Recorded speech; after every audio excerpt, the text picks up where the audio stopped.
سلام دوستان، من اومدم با آموزش لوستر اشکی. همونطور که میبینید که از مکرومه و مهره های چوبی درست شده. میتونید با انواع رنگ های مکرومه رافیا اینو درست کنید و حتما حالا این لوستر برای اتاق کودک درست شده که عروسکیه و زرافه است. میتونید از عروسک نمدی استفاده نکنید و با رنگ نود درست کنید و برای اتاق خواب، برای آشپزخونه، برای همه جا کاربرد داره. قبل از اینکه بریم سراغ آموزش ازتون میخوام کانال رو سابسکرایب کنید و نظراتتون رو به هم بگین و حتما این لوستر رو درست کنید چون خیلی زیباست و نسبت به قیمت‌های بازاری حدود 1/4 قیمت در میاد. بریم سراغ آموزش. برای شروع لوستر اشکی ما نیاز داریم به یک فریم لوستر اشکی که از پیچ‌های مختلف میتونید تهیه‌اش کنید. من از ماهسو شیپ گرفتم. نخ مکرومه تابیده است. میتونیم از انواع مکرومه رافیا استفاده کنیم و مهره‌های چوبی که تو سایزهای مختلف وجود داره و من از این سایز 14 میلی مترشه. میتونید تا 16 18 20 این دیگه سلیقه‌ای که اینم میتونید از خرازیات تهیه کنید. و چسب حرارتی که ما برای چسبوندن ابتدا و انتهای کار و تمیزکاری های لوسترمون ازش استفاده میکنیم. در ابتدا ما باید تماما این میله های فریممون رو با نخ مکروممون بپوشونیم که دید قشنگی به کار بده. همطور که میبینید من از اینجا شروع کردم.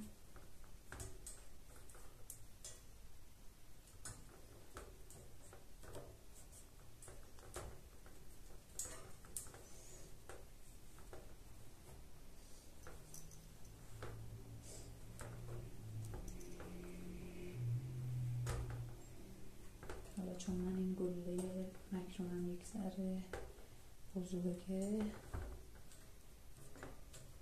باید حواسم به این باشه که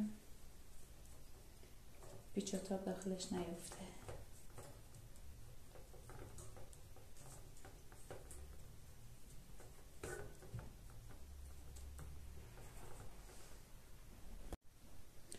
خب من کمی گلوله مکرومم رو کوچیک کردم برای اینکه راحت تر بتونم اینو بپیچونم.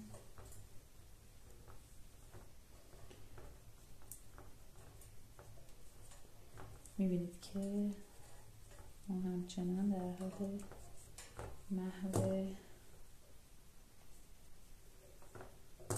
میله است.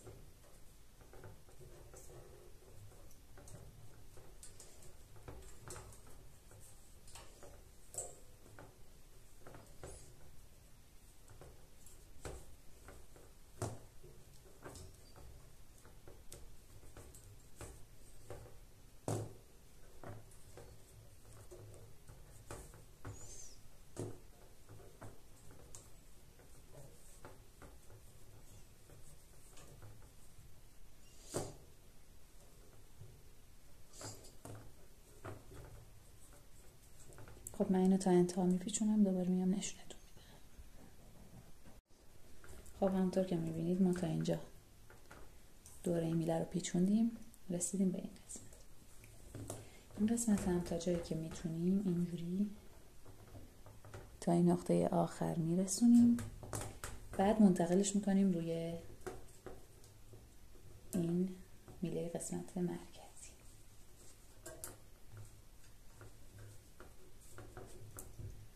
میبینید که اینجوری همونطور که میبینید این قسمت هم منظم و یک نواخت مکرومه رو میپیچیم.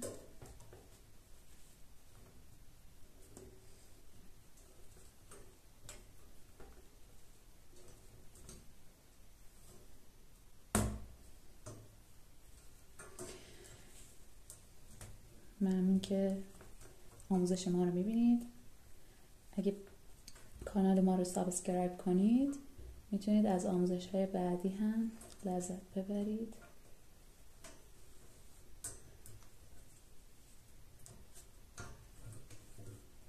خب این قسمت هم تماما پیچیدیم. حالا منتقلش میکنیم به ادامه میلمون.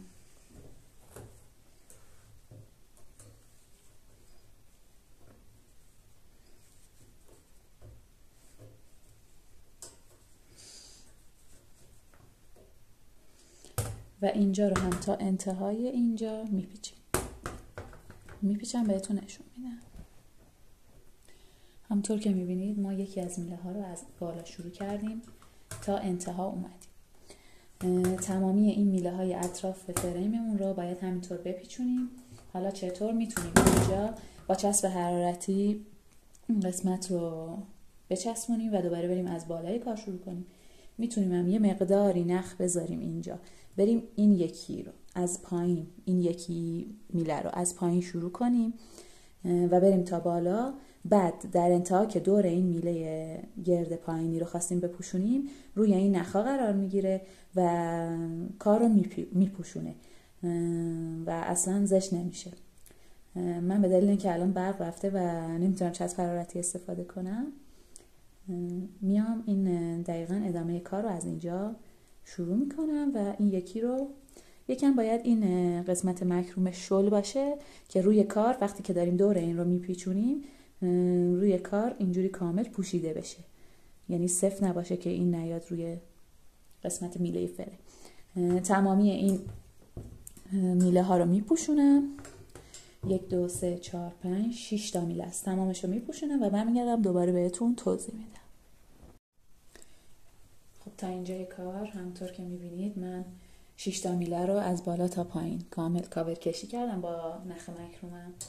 حالا این قسمت رو میتونم برم ادامه این دور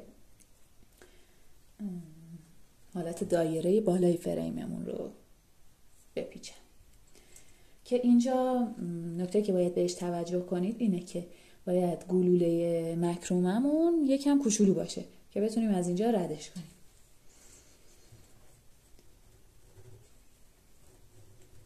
حالا هنوز این یکم هم بازم بزرگه، ما تلاشمون رو میکنیم. ممنون میشم که کانال ما رو سابسکرایب کنید تا بقیه آموزش هامونم با انرژی بیشتری ادامه بدیم و شما هم درست کنید و به درآمد بالا برسید. همونطور که میدونید این لوسترای مکرومه که من مدل‌های مختلفش رو به ترتیب توی کانال میذارم خیلی جدیداً ترند شده و قیمت‌های بالایی هم به فروش میرسه، یعنی حدود 70-80% سود میتونید روی هر لوستر داشته باشید.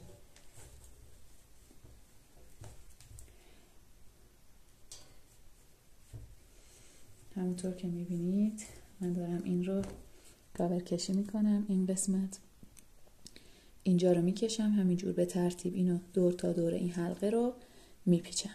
بعد که پیچیدم بهتون نشون میدم. خب من 2 تا دور اینو پیچوندم. همونطور که میبینید با این قسمت رو با چسب حرارتی انتهای کارم رو فیکس میکنم. در حد چند ثانیه میگیریمش که چسبیده بشه و با قیچی بقیه نخ رو کوتاه میکنیم. دقت کنید که اینجا باید حتما کامل چسبیده باشه وگرنه نخ مکرومه ریش ریش میشه و انتهای کار خیلی شکل تمیز و زیبایی به کار نمیده. خب همونطور که میبینید کامل پیچیده شده. میریم برای قسمت گردی کف لوستر.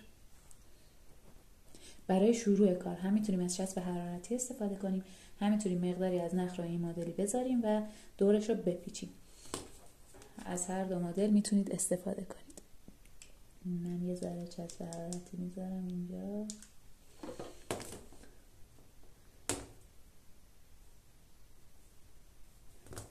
کار رو شروع میکنم.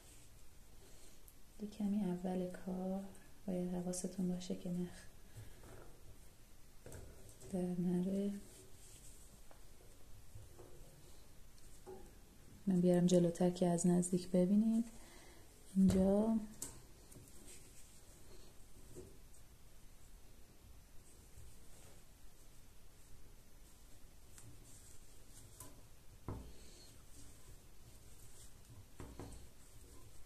کامل دور تا دور این قسمت رو هم میپیچم و ادامه کار رو بهتون توضیح میدم.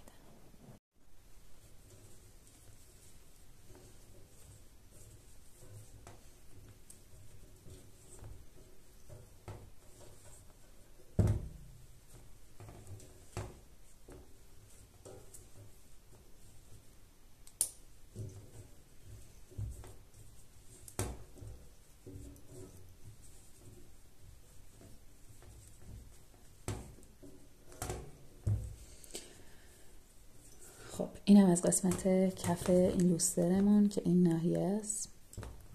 اینجا هم تمام شد و با چسب حرارتی قسمت رو فیکس میکنیم که انتهای کارمون تمیز باشه.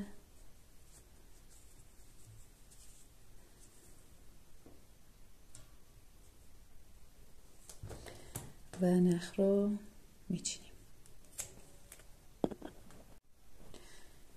ادامه بافتن این لوستر زیبا این قسمته. البته این سلیقه‌ایه، میتونن بعضیا یکی در میون اینا رو پر میکنن، اینا رو پر میکنن، ولی ما الان برای این مدلی که دارم میخوام آموزش بدم این قسمت نواری کمر لوستر رو دور تا دورش لوستر مکرومه میپیچیم که بریم آموزشش رو ببینید چطور انجام میدم. همونطور که گفتم برای شروع یه مقداری از چسب حرارتی استفاده میکنیم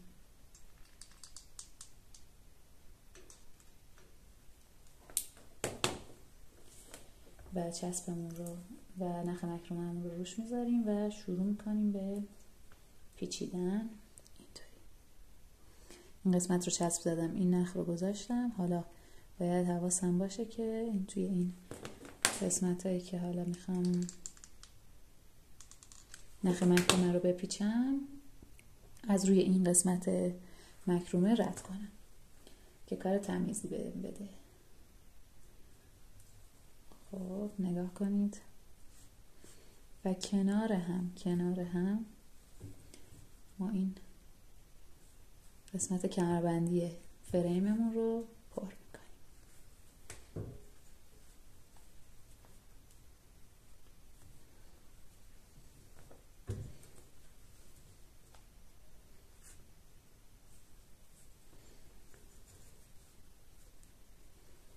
و این رو تا آخر ادامه میدیم.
همونطور که میبینید من تمامی این میله های فریم رو با نخ مکرومه پیچوندم.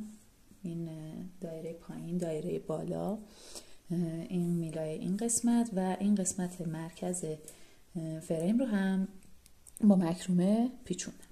خب ادامه کار میخوایم مهره چوبی اضافه کنیم. مهره چوبی رو به این قسمت های بین این میله ها و پایین میخوایم متصل کنیم. اینطوریه که از یک نخی استفاده میکنیم. من از نخ دستبند، از این نخی که باش دستبند درست میکنن استفاده کردم و از یه سوزن رد میکنم، میبرم بالای این مرکز یکی از این قسمت ها، میبرم داخل.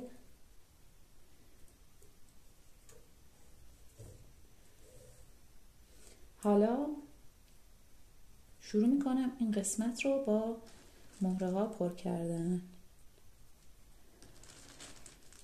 میبینید که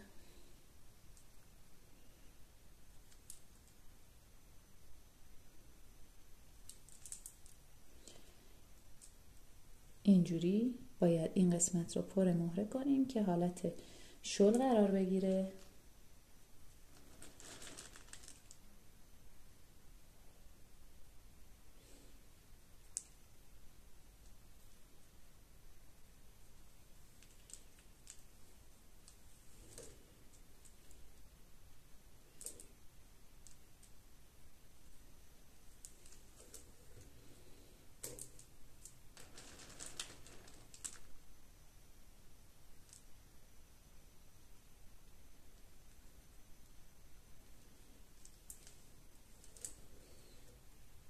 هنوز یه تعداد دیگه باید بندازم تا اندازه این قسمت بشه.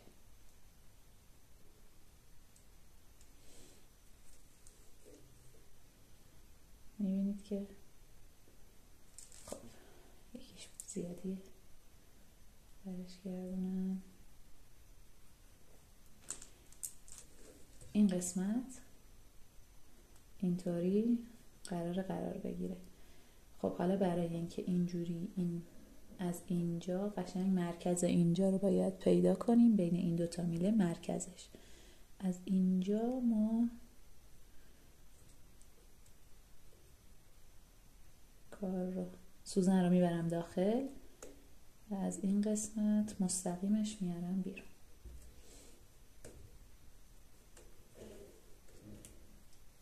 میبینید که این حالت آویزون بودن این مهره ها مشخصه از اینجا، که اینجا هم کارمون رو فیکس میکنم اینطوری که تکون نخوره موقت.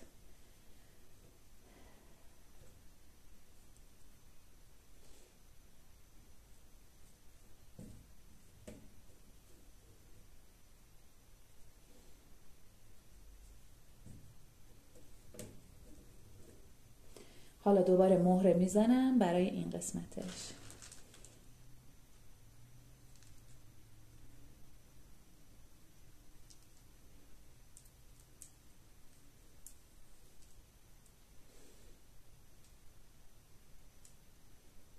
این کار یکم زمان بره ولی نتیجه کار خیلی قشنگ میشه.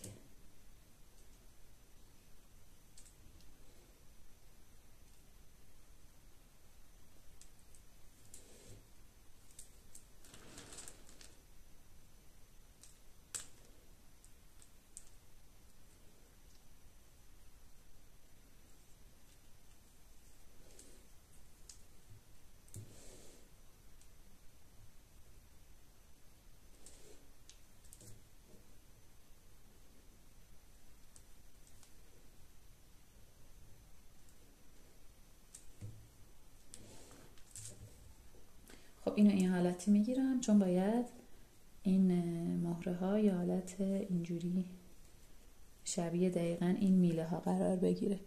اینو اینجوری میگیرم ببینم توی یه راستا و مشخصه که تعداد مهرهاش اندازه شده. بعد دوباره مرکز این رو اینجوری رد میکنم و کار رو تمام میکنم. خب به همین ترتیب اینجا رو دوباره فیکس میکنم.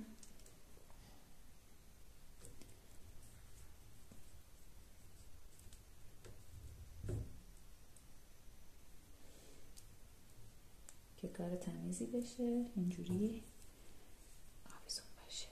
خب به همین ترتیب که میبینید ما این قسمت رو پیچوندیم و ادامهش رو هم اینجا رو پیچوندیم.